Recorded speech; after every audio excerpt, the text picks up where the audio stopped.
هر صبح میگی امروز تمرین شکم میکنم، اما دکمه بعدن را میزنی. نشناختی مسئله بس یه حرکت. لوازم نیست، کلف نیست، تنها 10 دقیقه بالا و پایین، چپ و راست شکم را آتش بدی. زیاد مردم وقت ندارن، آماده نیستم میگن، اما مسئله اصلی وقت نیست. حس آتش گرفتن پشت بهانه پناه نبر، اما نقطه شکست این منتظر مکمل شدن زمان را نباش.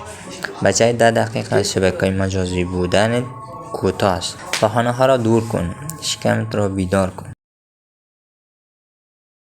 کرون فیکس کرانچ. بدنت را دراز کن و دست را به زانویت لمس کن.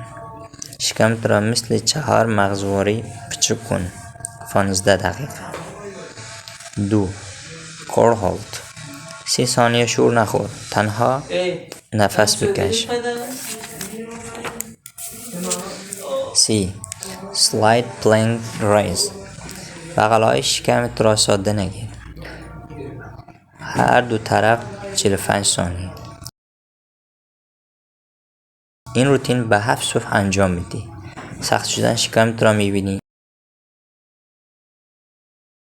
چرا وقتها شروع نکردیم را خودت میپرسی. شکمت را ساختی، اما چربی را سوزانده شکم را آشکار کردیم. اگر دیگه هم ویدیو میخواهی کانال را سابسکرایب و لایک کن.